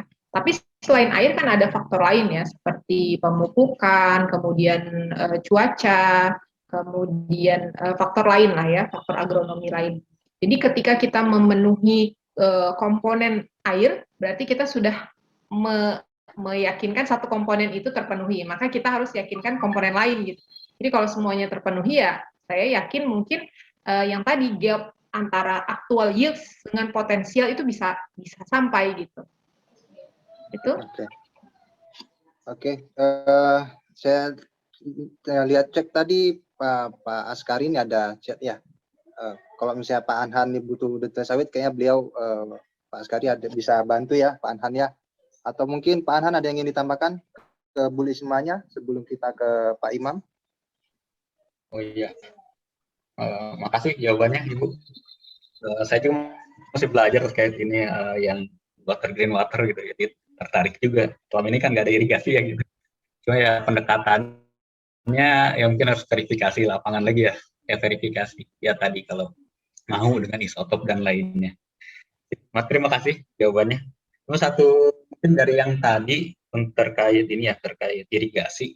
Sebenarnya kan kalau irigasi itu biasa tambahan dari hujan ya. Jadi kalau misalkan dari hujan ada defisit, baru peran irigasi gitu. Kalau di sawit ini ya, khususnya mungkin kira-kira ada nggak gitu satu periode yang defisit yang bisa menurunkan tadi apa TBS itu tadi gitu. Ya karena kan defisit water defisit juga dia kadang ya gitu, dia tidak berpengaruh buruk gitu, bahkan mungkin meningkatkan gitu beberapa komoditas. Baik sih. Ya, terima kasih. Iya, kalau sejauh yang saya baca, yang saya dengar, yang saya amati, memang masa-masa kekeringan ini momok juga gitu untuk perkebunan kelapa sawit. Yang pertama kita mungkin bisa rujuk buku Corley and Tinker. Jadi itu kayak kitabnya kelapa sawit ya, mulai dari produksi, lingkungan, dan lain-lain. Dia punya pengamatan yang cukup panjang tentang pengaruh water deficit terhadap yields gitu, dan itu confirm bahwa ada gap setiap penurunan sekian milimeter hujan tiap bulan akan menurunkan sekian produksi gitu, ada prediksinya. Lalu di lapangan juga ketika ada kekeringan panjang, kemudian musim kemarau, itu yield otomatis turun gitu. Tapi turunnya tidak saat itu ya, biasanya ada jeda, misalnya setahun atau tahun setengah ke depan. Jadi kadang pengaruhnya terhadap bunganya saat itu kan ya. Kalau sawit itu kan ketika air kurang, jadi bunganya itu akan bunga betina itu mengalami aborsi gitu. Ya, jadi proses pembentukan buah menjadi terganggu, akhirnya akan terjadi penurunan panen di periode berikutnya. Nah, seperti itu. Nah, makanya seperti saya sampaikan di awal, tantangannya ke depan mungkin bisa jadi irigasi di komoditas yang umumnya tidak diberikan gitu, hanya di nursery saja. Bisa jadi kan ketika terjadi perubahan iklim, perubahan fenomena lainnya itu harus gitu. Cuman yang perlu kita pikirkan bersama bagaimana pemberian itu bisa efisien, efektif, bukan menambah beban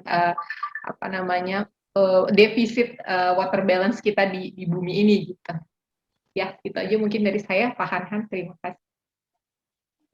Ya, terjawab ya mungkin ya Pak Anhan ya.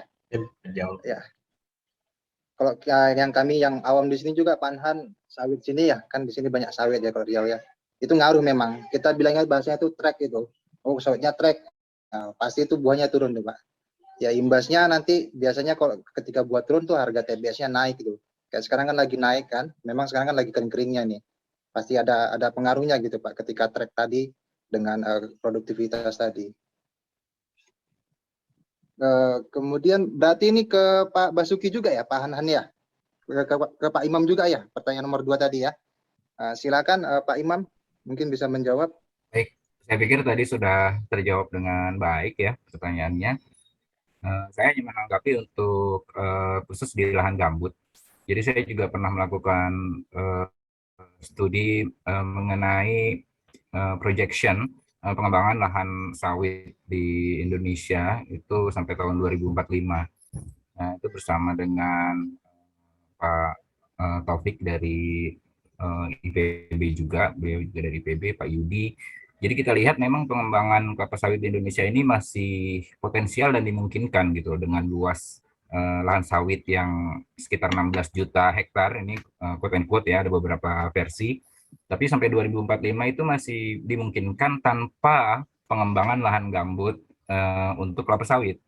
Jadi apabila total luas wilayah kita untuk mencapai produksi yang optimal di tahun 2045 itu lahan mineral di kita yang notabene punya produksi yang jauh lebih besar dibandingkan di lahan gambut dan risiko lingkungannya juga kecil ya, itu mampu untuk mendukung produksi yang optimal sebenarnya kalau kita bicara national scale. Jadi memang dari Bappenas sendiri sudah memikirkan ke arah sana, sehingga berbagai resiko lingkungan yang tadi kita bahas di sesi tadi itu bisa kita hindari. Dan saya pikir memang ketersediaan air di perkebunan kelapa sawit, karena yang waktu itu kembali ke proyeksi tadi ya, studi proyeksi tadi itu memang kita mengkhususkan di lahan mineral. Jadi kita lihat bahwa water yield yang terjadi dengan pengembangan sawit waktu itu kita kembangkan 3 skenario. Ada skenario business as usual seperti saat ini, kemudian dengan pengembangan yang lebih konservatif, dan juga pengembangan yang sama sekali tidak menggunakan lahan gambut gitu. Jadi water yield yang terjadi di business as usual itu cukup besar, dan besarnya itu lebih banyak di komponen surface runoff. Jadi untuk groundwater dia lebih kecil, dan komponen air yang lain itu juga jadi lebih kecil, cadangan air di tanah gitu. Jadi memang saya pikir di lahan mineral sendiri itu ada beberapa tantangan ya, terutama kalau udah bicara dengan lereng, mungkin nanti bisa jadi komponen yang bisa di consider kalau untuk pengembangan di skala yang lebih luas ya, Bu Lisma juga. Itu juga cukup mempengaruhi selain dari faktor-faktor yang disampaikan oleh Bu Lisma tadi. Sehingga kalau melihat ke faktor irigasi ini jadi ini ya kebalikan ya, kalau di lahan gambut saya pikir justru sudah terlalu terlalu besar drainase yang terjadi di lahan gambut yang dilakukan di perkebunan kelapa sawit. Bahkan kita lihat yaitu tadi sulitnya para petani bertahan tuh pada saat musim api gitu, karena memang gambutnya sudah sangat kering gitu. Jadi saya tidak tahu bagaimana sejarahnya dulu, bagaimana rencana tata airnya di kebun-kebun sawit, apakah sudah memperhitungkan sampai saat ini. Tapi saya juga ingin coba menjawab nih tadi tambahan info untuk pertanyaan Mas Dinata terkait TMA di hutan nih.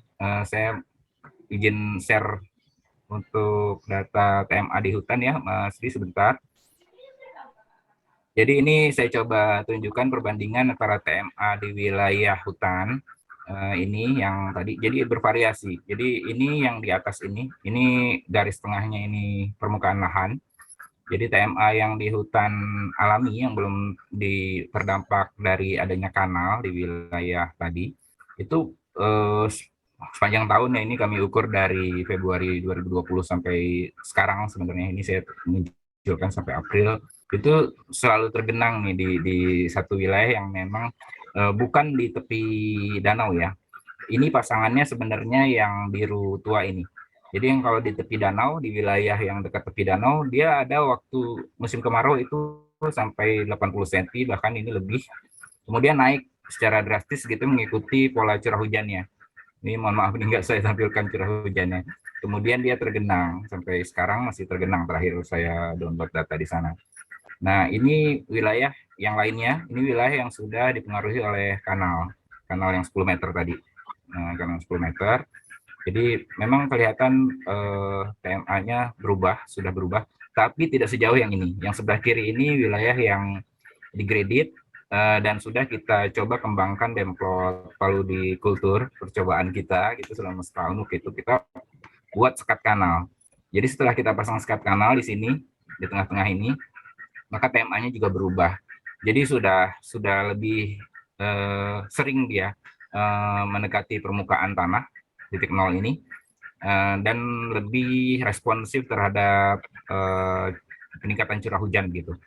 Jadi di bulan di bulan-bulan curah hujan tinggi, April, kemudian ini Desember, November, Desember, dia seperti sudah kembali mengikuti pola curah hujan. Berbeda dengan sebelum dibangun sekat kanal yang relatifly selalu di bawah permukaan tanah dan rata-ratanya di bawah 40 cm tadi. Ini itu tambahan informasi yang mudah-mudahan bermanfaat. Terima kasih. Ya. Baik, terima kasih ya Pak Imam ya. Tambahan slide-nya juga ya, terima kasih ya Pak ya. Berarti memang memang ada ya ketika masih virgin forest lah ya gitu Pak ya, belum ada saluran drainase masih terjaga nih Pak ya. Bisa di nol ya di musim kemarau pun ya. Tergenang terus. Ya. Nah, oke, kemudian berarti pertanyaan Pak Anhan sudah ya. Kalau saya nambahin juga Pak, kalau di HTI sendiri ya seperti yang saya sampaikan ke Pak Anhan, irigasi itu kita memang perlukan Pak ya, tapi tidak masuk. Kita juga coba pernah hitung ya pakai drip irigasi, itu udah infrastrukturnya sudah lengkap dari mulai tampungan airnya, emitter sampai ke mistingnya ya, semua itu costing sekitar 400 juta itu Pak. Baru capeknya saja ya, baru barangnya saja. Opeknya atau biaya pemeliharaan sama maintenance-nya itu bisa 200 juta, jadi nggak masuk dia. Karena kan kalau HTI ini 1 tonnya itu sekitar $50. MAI 28 aja, 28, MAI 40 aja, 40 ton, berarti ya kali 5, 200 ton, udah nggak masuk tuh Pak, untuk irigasi ya. Tapi memang kita irigasi, saya diskusi juga harus banyak belajar dari Pak Dodik misalnya, kita mau coba irigasi kendi tadi, karena kita hitung-hitung cost-nya turun drastis, bisa 4 kali lebih murah. Nah, kalau misalnya cost-nya sudah rendah, mau kita coba juga nih rencananya untuk di HTI, kemungkinan di tahun depan, bisa nggak dia realnya meningkatkan produktivitas, misalnya sampai MAI 50 misalnya ya, yang dari sekarang ini sekitar 30 ton. Mungkin itu ya Pak Anhan ya, saya coba lihat cek juga nih di diskusi, sepertinya ada pertanyaan ya. Pak Askari beliau sudah mengirimkan bukunya ya Pak Anhan ya. Kemudian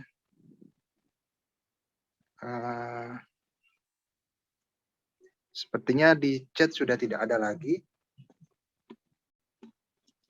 Apa ada yang ingin ditanyakan lagi dari para masih ada nih dari Pak Freddy ya, dari Mas. Ada ya. Pak Freddy Ilvan. Ini mungkin bisa saya jawab langsung Pak, atau mungkin mau dibacakan dulu oleh Pak Dedi. Freddy Ilvan. Boleh Pak, boleh silakan Pak, langsung Pak, boleh. Baik. Jadi terima kasih atas pertanyaannya Pak Freddy Ilvan nih, cukup menarik. mengenai apakah mesti sesuai dengan 40 cm, maksudnya mungkin spillway-nya nih ya, mesti dibangun skat kanalnya, mengingat banyaknya skat kanal yang mesti dibangun. Baik, jadi memang kita dalam membangun skat kanal ini kita perlu perhitungkan juga antara biaya dan dampak yang optimal yang ingin kita capai ya, terutama dari dampak pembasahannya. Sehingga kalau menurut saya untuk pencapaian 40 cm ini memang kita harapkan itu nilai yang didapat dari TMA tahunan, Pak. Jadi seperti kita lihat tadi di hutan saja memang tidak bisa tuh sepanjang tahun dia dipaksa 40 cm, yaitu memang hutan yang degraded ya. Tapi akan sulit sekali gitu kita mencapai sampai 40 cm sepanjang tahun gitu, seperti yang ada di tadi di hutan alami yang belum terganggu sama sekali oleh skat kanal gitu. Dan saya pikir 40 cm ini cukup bijak ya kalau dari menurut persepsi saya, karena hasil penelitian dari Pak Saiful Anwar tuh di Ilmu Tanah IPB juga, daya kapiler di lahan gambut itu bisa mencapai 50 cm. Jadi kalau 40 cm itu saya pikir sudah aman untuk cukup melembapi ya, tidak sampai kering gitu di musim kemarau gitu. Yang penting kita tahan jangan sampai di musim kemarau terlalu lama gambut itu sampai di bawah kedalaman 40 cm gitu. Makanya kita perlu bangun skat kanal yang bisa menampung air selama dia musim hujan, tidak semua terbuang gitu. Jadi di musim kemarau ada yang sudah kita simpan gitu sebelum masuk ke musim kemarau ya. Itu bisa cukup membasahi lahan gambut di sekitarnya. Memang jadi pertanyaan buat saya juga dan mungkin BRGM juga sampai saat ini, seberapa besar sih area pembasahan dari bangunan skat kanal, karena kan ini sangat variabel ya, sangat dipengaruhi oleh kondisi curah hujan, kemudian juga elevasi misalnya dari lahan gambut itu sendiri, karena dalam 1 kilometer itu saya bisa pernah ukur dengan metode tadi, itu perbedaannya bisa sampai 2 meter gitu. Yang tadi hutan gambut yang masih bisa digenangi itu sebenarnya selisih elevasinya 2 meter, tapi dia masih tergenang gitu di musim hujan. Nah, jadi itu yang mungkin kita lakukan dan perlu lihat bagaimana perbedaan elevasinya. Apabila dia elevasinya tidak jauh berbeda, itu tidak perlu terlalu rapat karena yang disarankan itu kan sekitar 20 cm waterhead-nya ya. Jadi dari perbedaan elevasi 20 cm itulah kita bangun gitu. Semakin curam wilayahnya berarti semakin rapat. Tapi saya lihat di lahan gambut itu sekitar 250-500 meter itu biasanya perbedaannya 20 cm. Jadi kalau di level manajemen kebun gitu, itu masih memungkinkan kita bangun skat-skat kanal untuk membasahi lahan kita gitu. Dan untuk gambut yang dalam, saya pikir untuk mengetahui apakah itu gambut fungsi ekosistem lindung ataupun budidaya, itu kita cukup bor sampai 3 meter. Kalau pertanyaan kedua dari Pak Freddy ini kan, untuk tanah gambut yang dalam apakah tetap sampai ke tanah mineral gitu. Kalau untuk mengecek apakah dia gambut lindung atau budidaya, itu kita cek sampai 3 meter saja. Tapi kalau untuk pemasangan subsidence pole memang itu harus sampai lahan mineral, karena kita ingin tahu penurunan gambutnya, sehingga pole-nya tadi yang kita gunakan, tiangnya tadi, kalau kami sekarang sudah menggunakan besi beton aja yang lebih murah, kita tancapkan. Misalnya untuk memang yang ekstrim kedalaman 17 meter misalnya di hutan Taman Nasional Zamrud itu atau 15 meter itu kita perlu 2 batang gitu besi beton 12 meteran gitu. Tapi kalau di tempat-tempat lain yang 6 meter gitu kita cukup setengah batang itu udah cukup, dan kita sisakan, kita kasih tanda itu untuk mengetahui penurunan muka gambutnya. Itu harus sampai mineral memang, Pak. Kemudian untuk sedimentasi akibat skat kanal apakah sudah diteliti? Sudah ada penelitian dari kami sendiri tidak meneliti, tapi ini sudah ada penelitian dari Rizema, kemudian kebanyakan dari Kalteng ya yang meneliti. Jadi memang ada proses penimbunan sedimentasi akibat skat kanal ini, dan kalau dari sisi restorasi itu yang diharapkan. Jadi kita harapkan dengan membangun satu skat kanal itu sendiri akan lama-lama menutup gitu, terutama yang di ekosistem lindung ya. Kalau di perkebunan memang karena kita perlu water management, memang ini cukup menarik ini untuk diteliti menurut saya. Tapi memang ada proses sedimentasi yang cukup saya pikir signifikan ya dari waktu ke waktu. Begitu tanggapan saya. Terima kasih Mas Dwi. Ya, itu terima kasih. Berarti sudah terjawab Pak ya. Ya, sekat kanal ya. Kalau kita biasa di HTI per 50 cm sih Pak Imam ya, per 50 cm. Karena kita water zone pun per 50 cm biasanya. Water zone per 50, jadi 0,40 itu dijaga ya di beda elevasi 50 cm tadi. Kemudian sedimentasi ada. Makanya kita biasanya itu setiap setahun sekali kanalnya dicuci tuh Pak. Jadi ketika kanal tuh bendungan dibuka sekalian cuci kanal biasanya. Nah itu karena ada ada sedimentasi yang terjadi setiap tahunnya.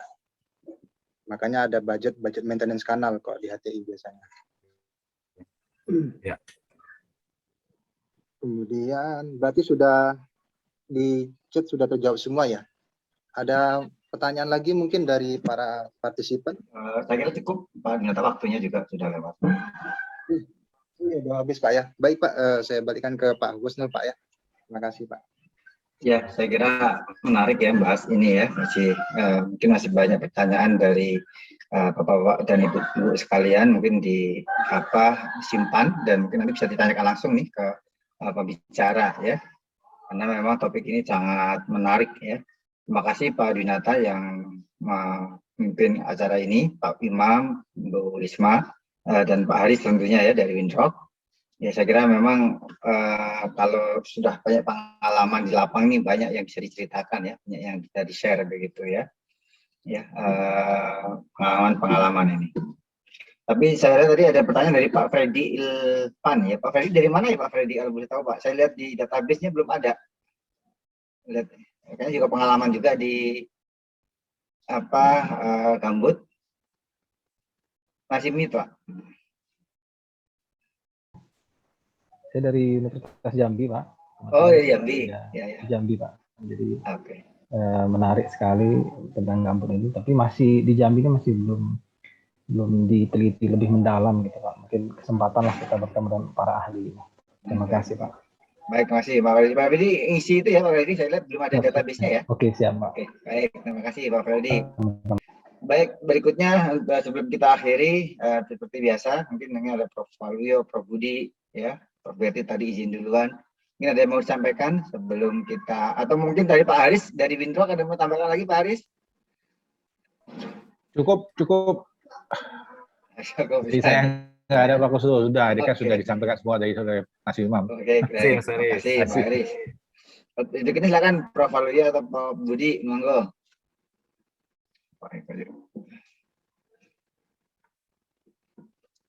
Silakan Pak Budi atau Pak Waluyo kemana? Prof. Waluyo ada ya? Ada teman belum respon. Pak Eko tadi ada masalah ini. Ya. Pak Eko kemana? Pak Eko tadi live dulu karena masalah komputer atau apa gitu. Ya. Baik, terima kasih Pak Husnul, Pak Imam, Pak Basuki saya manggilnya ya. Kalau Imam kan banyak, tiap hari kita ketemu Imam sholat. Silakan Pak. Main ya. Pak Imam, kemudian Pak Haris ya, terima kasih partisipasinya. Ini sangat memperkaya ya, bukan hanya materi tetapi juga stakeholder kita ya di dalam diskusi kita ini. Mudah-mudahan bisa seterusnya ya. Bukan hanya Bapak berdua, tapi kalau bisa ajak ke teman-teman yang lainnya, sekaligus juga dengan Windrock-nya ya. Pasti tertarik nih Windrock ya. Malah saya mengajak, kalau bisa Windrock menjadi salah satu, ya bukan sponsor ya, kita tidak mau sponsor, tetapi co-organizer gitu ya, di acara kita ini. Karena saya yakin kita akan berkembang terus ya. Dan sekarang membernya udah membludak nih ya. Kalau Windrock nanti berkenan, nanti kita bisa masukin Pak Husnul tuh di capnya itu tuh. Karena Pak Basuki karena lebih enak pakai capnya itu kan. Nah, itu. Ya kita numpang tenar sebenarnya kan, numpang tenar aja. Ya, Pak Budi. Dan mudah-mudahan nanti ada kerjasama. kita terbuka ya, ini tidak dikuasai oleh satu dua institusi ya. Kemudian Bu Lisma ya, ini bukan main ini, penelitiannya mantap ya, rajin, apalagi mau sekolah, saya kira serius ya, cukup lengkap juga tadi apa namanya paparannya, dan mungkin juga masih sebagian kecil ya, masih banyak lagi yang lainnya. Siap-siap nanti kalau diminta lagi sama Pak Husnul ya. Saya mau ngasih beberapa aja catatan. Jadi catatan ini bukan buat untuk teman-teman, tapi juga untuk saya pribadi. Karena dari kegiatan kita ini saya juga banyak mendapatkan ya apa namanya informasi, pengetahuan, termasuk juga ilmu ya. Tadi mungkin Bu Lisma dulu ya, kita mainnya kan masih di bukan masih, tapi di lahan mineral ya, belum di lahan gambut ya. Saya kira kendala lahan mungkin tidak terlalu berat ya, penelitiannya bisa lebih mantap menurut saya. Saya kira dilanjutkan saja, cuman tadi ada pertanyaan dari Pak Anhan mengenai water deficit ya. Nah ini termasuk juga ada green water dan blue water ya, mungkin saya ingin ya, bukan memberi penjelasan tapi apa yang saya terima selama ini ya. Jadi ketika kita bicara water deficit itu harus dilihat defisit untuk apa, objeknya apa gitu ya. Ada defisit untuk hidrologi, artinya untuk climate ya. Biasanya rate hujan itu lebih kecil dari rate evapotranspirasi potensial ya.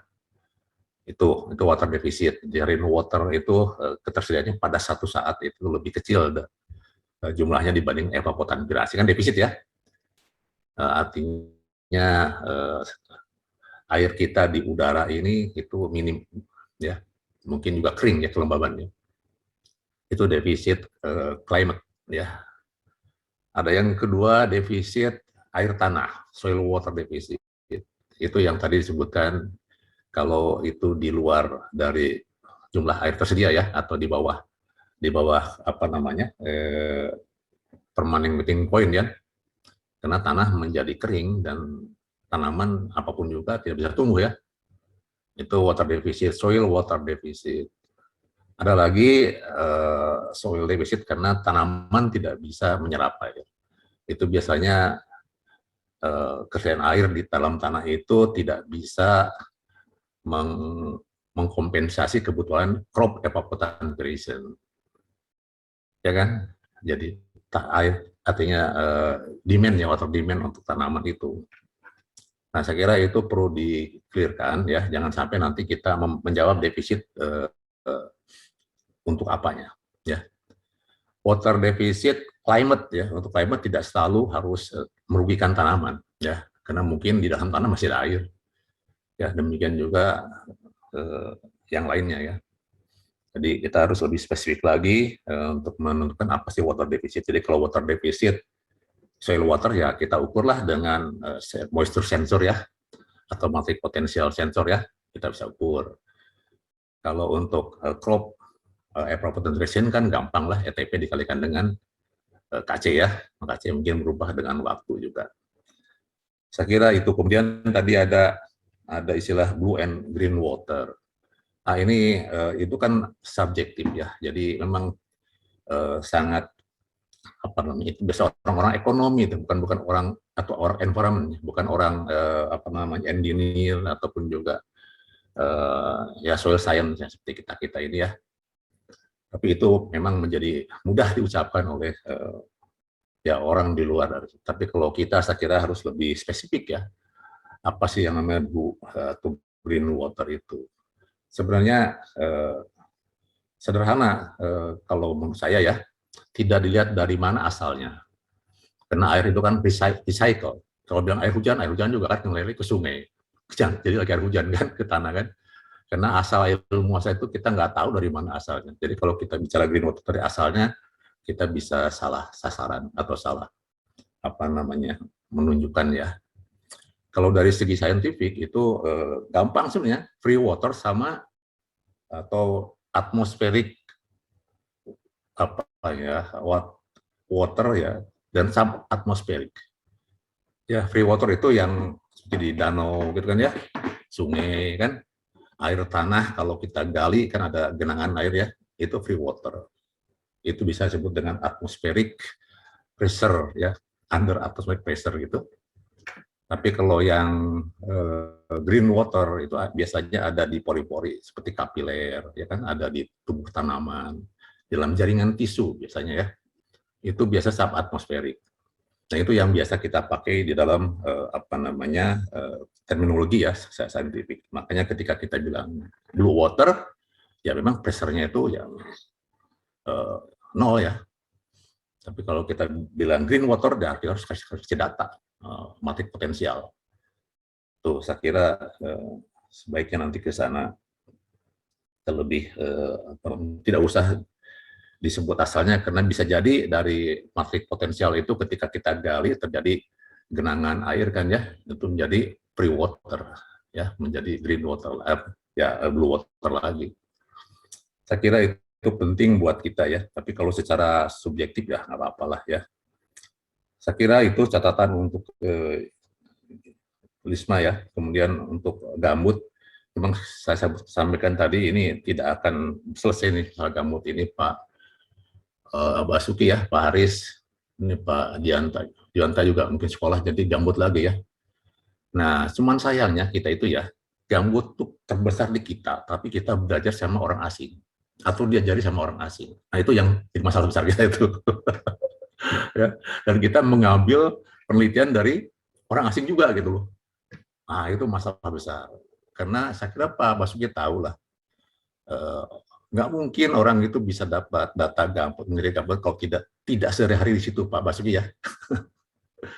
Banyak permasalahannya itu. Coba lihat orang-orang asing itu dan kita itu paling juga mungkin hanya di kotanya, mungkin hanya melintas sekedar pulang lagi dapat data dari kita ya. Kita yang sebenarnya bisa menjelaskan semuanya itu dalam bahasa Indonesia ya. Tapi kok mereka yang menjelaskannya dengan seperti itu yang saya sarankan.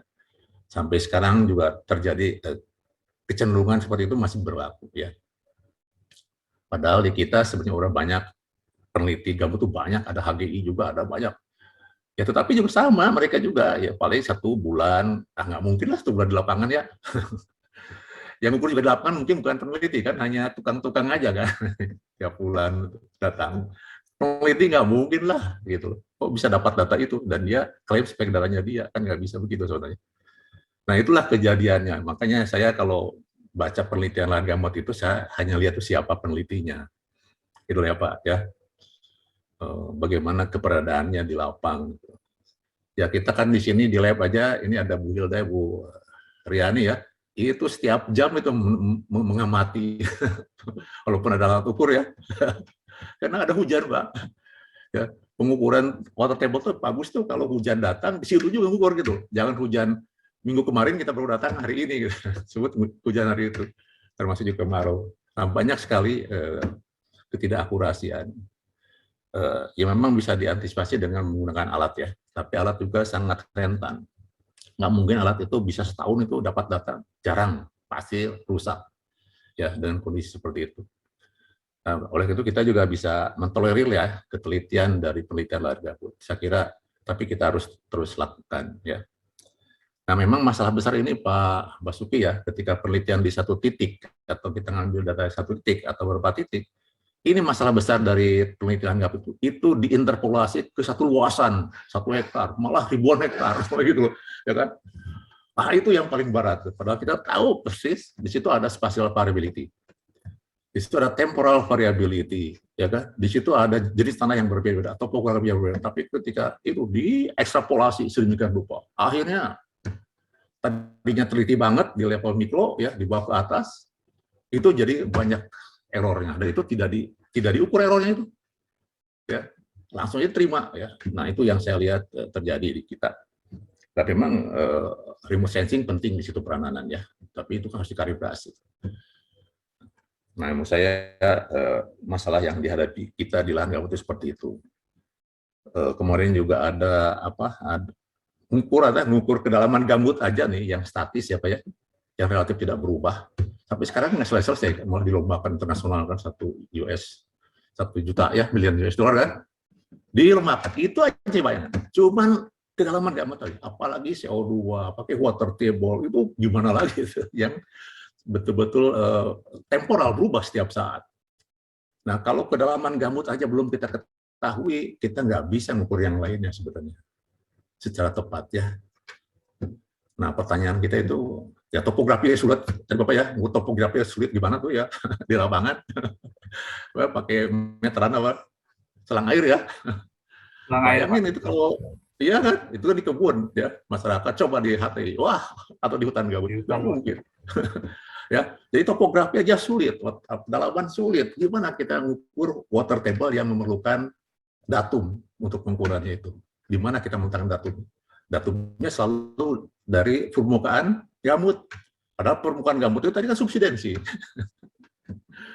Nah, itu saya kira banyak ya yang pertanyaan-pertanyaan, tapi kita harus melakukan itu. Kalau tidak sama sekali, ya kita tidak tahu apa-apa. Gitu.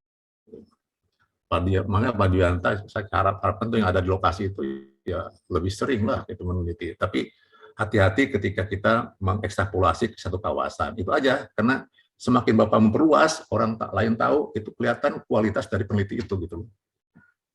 Ya, orang tanah kan sangat detail biasanya kan, ke bawah lihat layernya kan, wah langsung digunakan. Itu di situ aja, jangan dibawa kemana-mana.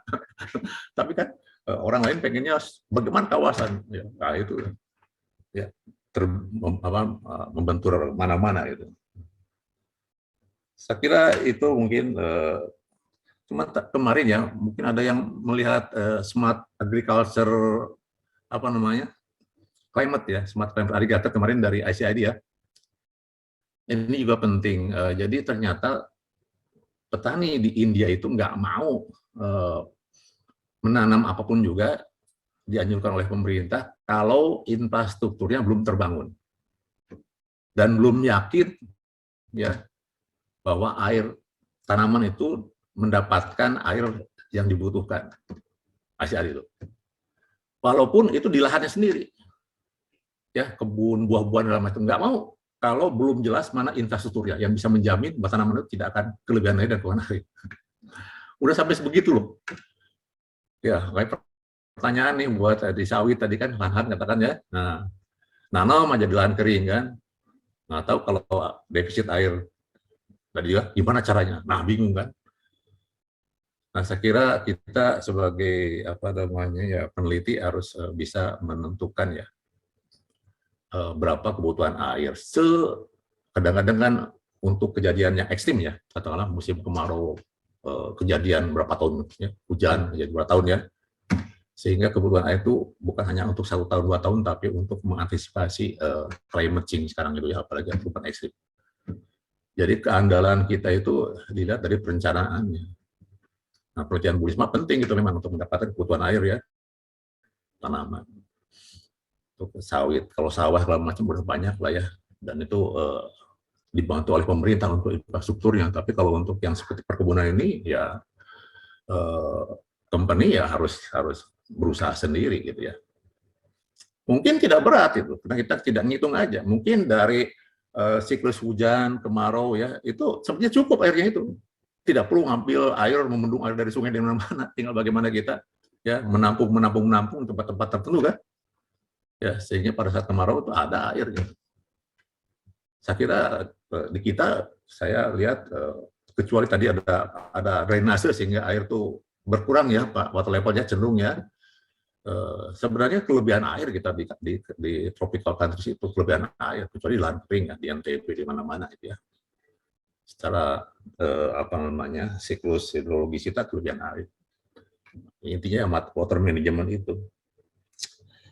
Saya kira itu mungkin teman-teman ini juga pertanyaan buat saya sendiri ya. Kalau saya biasanya pertanyaan tadi itu nggak bisa dijawab, tapi hanya bisa dijawab dengan penelitian. Jadi jangan kita berpikir-pikir ya, kalau kita nggak ngerti ya kita penelitian aja gitu. Maksudnya ya. Jadi kadang-kadang kita suka ditanya ya pertanyaan yang kita tidak tahu, hanya mengira-ngira gitu. Ya nanti saya jawab dengan penelitian aja gitu nanti. Mungkin 1 tahun 2 tahun baru ada jawabannya. Itulah peneliti itu begitu. Ya. Saya kira kita belajar sama-sama. Jadi itu juga saya ingin penelitian tuh mengenai Ibu Lisma ya. Bagaimana sih kebutuhan air tanaman itu, sawit. Terus ya kita sebagai engineer ya harus bagaimana caranya ya untuk memenuhi kebutuhan itu. Itu yang penting ICAD itu. Caranya bagaimana? Ya. Untuk dapat itu ya kita harus tahu ilmunya, harus tahu belajar ke sana kemari, metodologinya, baru kita tahu cara yang paling efektif di antara semuanya itu. Saya kira itu ya. Terima kasih nih, saya senang sekali ada wawasan baru ya buat kita semuanya ya. HTI sawit, karena ini adalah harapan kita, bukan harapan kita, memang kenyataannya kita itu hanya hidup di dua itu, ekspor ya Pak ya. Sekarang ini yang lain tuh impor loh ya, dari pertanian gitu. Hanya itu aja sih. Yang lain itu enggak lah. Jadi mari kita di samping mengetahui proses-proses ya kejadian, tapi juga yuk kita pikirkan bagaimana caranya supaya produktivitasnya bagus, kualitasnya bagus, ya, aman dari berbagai macam bencana, gitu ya. Nah, itu tugas kita sebagai engineer ya di ICAD ini. Saya kira itu masukan buat kita semuanya ya, buat saya pribadi juga. Terima kasih Pak Husnul. Baik, terima kasih Pak Budi. Ya, saya kira sudah lengkap nih. Memang ya di lapangan itu yang sangat dinamis ya, pengetahuan sharing itu sangat kita perlukan di sini. Alhamdulillah tadi sudah disampaikan dan mudah-mudahan ini menjadi tambahan pengetahuan buat kita ya. Baik, sudah lewat hampir 30 menit ini, mohon maaf kalau memakan waktunya. Saya kira kita cukupkan ya pertemuan hari ini. Terima kasih banyak. Nanti kita ketemu lagi tanggal 21 Agustus begitu. Ini Pak Imam dari Winrock ini kayaknya belum bergabung dengan grup ya. Silakan bergabung juga di grup kami, di grup kita semua ini Study Club. Ya mungkin nanti Pak Haris bisa mengundang. Baru ditarik kemarin. Kemarin baik. Ya, jadi untuk menambah inilah ya jaringan kita, networking kita ya. Intinya kita ingin sama-sama sharing ya, sama-sama belajar di klub ini begitu. Baik Bapak Ibu, saya kira demikian. Insya Allah 2 minggu lagi nanti pengisinya dari Lampung ya, sudah ada dari Lampung. Nah, untuk sebagai moderator ini antara Bu Lisma atau Pak Imam ini nanti jadi moderator. Silakan nanti sepakati saja. Ya, insya Allah kita 21 Agustus nanti kita akan meeting lagi, pembicara dari Lampung, nanti berbicara tentang water deficit ya, ada Prof. Bustami dan Pak Tusi, insya Allah ya, nanti saya reminder lagi. Baik, demikian, terima kasih banyak sekali lagi, mohon maaf kalau memakan waktunya, saya akhiri pertemuan SCID ke-28 ini dengan baca Alhamdulillah, saya tutup, bila taufiq baik, Assalamualaikum warahmatullahi wabarakatuh. Terima kasih banyak. Selamat